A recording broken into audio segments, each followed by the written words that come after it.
If you train jiu-jitsu long enough, you're gonna run into these 3 types of training partners. The one who's scared to touch you, the one who's scared to lose to you, and the one who's the perfect training partner. Today, we're gonna be breaking down how exactly to roll with a woman to maximize safety and growth, and why it's important. Stick around to the end, and we're going to give you specific adjustments you can make in your game to make it so every single person is gonna be lining up to roll with you. So number 1, the pacifist. That's what I like to call him, or the featherweight ghost. This is the training partner that all of a sudden you go to roll and he is nowhere to be found. Like, there is no pressure, there's no forward movement. He's like, where do I put my hands? Like, I don't know, is it okay if I touch you? And I'm like, dude, it's my kneecap. Like, yeah, you can touch my kneecap, we're good. You know, but they're really like overly cautious. They don't want to offend anyone. They don't want to like possibly hurt the woman, which, I mean, honestly, like, I appreciate that. Thank you for being a gentleman, being thoughtful, being caring. Like, thank you for having that kind of heart, but also like, I want to roll, right? What do you have to say about that training partner? Yeah, so when you start putting the pressure, like ask them, hey, is this okay, right? Or, hey, would you like a little bit more pressure? Yeah. I would say they're okay with that, right? Yeah, absolutely, absolutely. The second training partner, and I want to back up. So I think the first training partner, when people are brand new, I think that's probably the most common, right? Is like the white belt comes in, he's never trained with a woman before. He may not, you know, it's like first time ever really doing martial arts with a woman, anything like that. Now we're really up and close with jiu-jitsu. And let's validate why they're doing that. Generally, it's because they're good human beings and they do not want to hurt a woman. Like, they want to protect her and they want to keep her safe. And so thank you. Like, I appreciate that. I honor that. And I don't want to like devalue that. However, we do have to understand we are in a training environment. The women here want to roll. We don't want to just be babied and pampered and, you know, like feel like you're like Gumby over here. Like, we want to have a technical roll. So, and keep sticking around. We're going to tell you how you can fix that if that's you. The second one is the guy who does not want to lose to you, where he is afraid to lose to a woman. It is the overly aggressive partner, also known as the ego engine, like you talked about. He's just like chugging along, ego, ego, ego, right? Everywhere he goes. And typically what I find, this one really comes out when you start having him go with a woman who is a upper belt. Maybe purple belt, brown belt. She's starting to put it on. He's probably newer, maybe a white belt. And he's like, if my friends find out that I lost to a woman, I'm never going to hear the end of it. So he's like, oh, you know, and he's like, oh, my strength. And a lot of times it's like maybe he got tapped out already and he's like, oh, I lowered my guard. Like, I got to pick it up. I can't let that happen again. And he just comes in and he smashes and he's really hard and he's putting that pressure. He's putting that weight. He's using a lot of strength. And a lot of times he's using that strength because he actually doesn't really have any technical ability yet. He's a white belt, maybe a newer blue belt. Sometimes you see it even purple brown. I mean, they're still doing it, and I don't know why they haven't figured it out yet. You'd think if they were at that level, they would. But I think generally the reason why they're doing that, it doesn't just have to be a woman, but in this video we're talking about women, is because they're terrified. They're terrified to lose. What do you have to say about that person? It has to do with killing the ego, yeah. Right?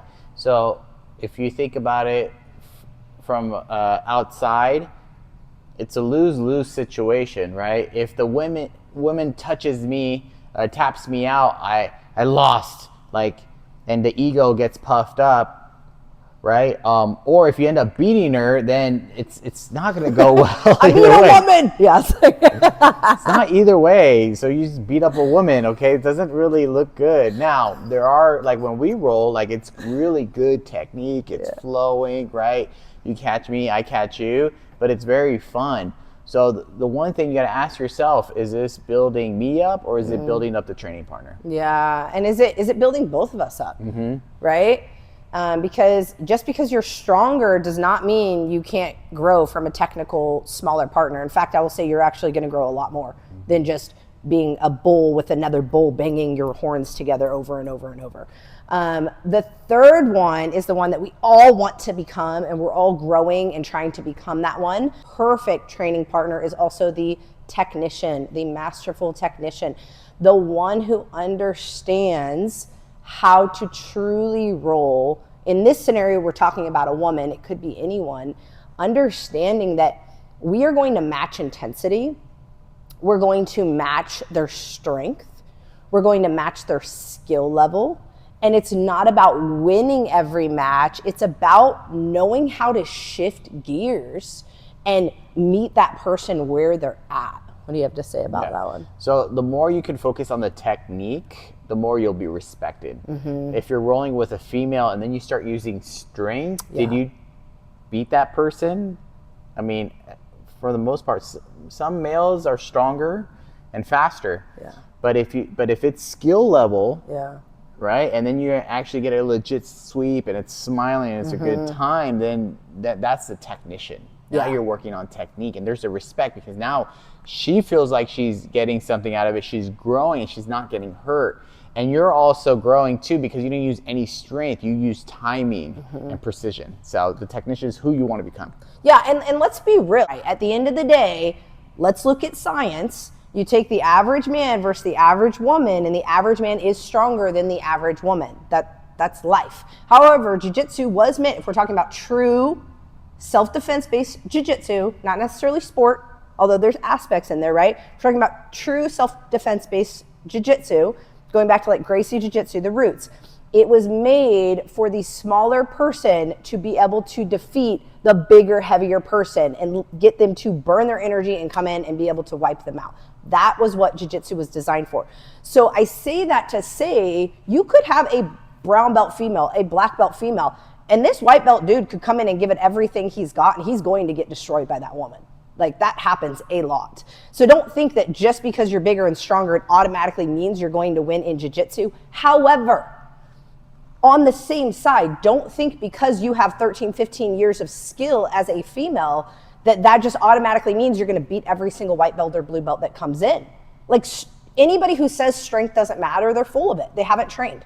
They haven't trained for any amount of time because you automatically realize strength does play a role. Now, am I much more qualified to defend myself against somebody who's bigger, heavier, and stronger than me, having trained for 13 years versus when I first walked in? Absolutely. Have I beat people that are twice my size that have really tried to put it on me? Yeah, I have. But is it a guarantee? No.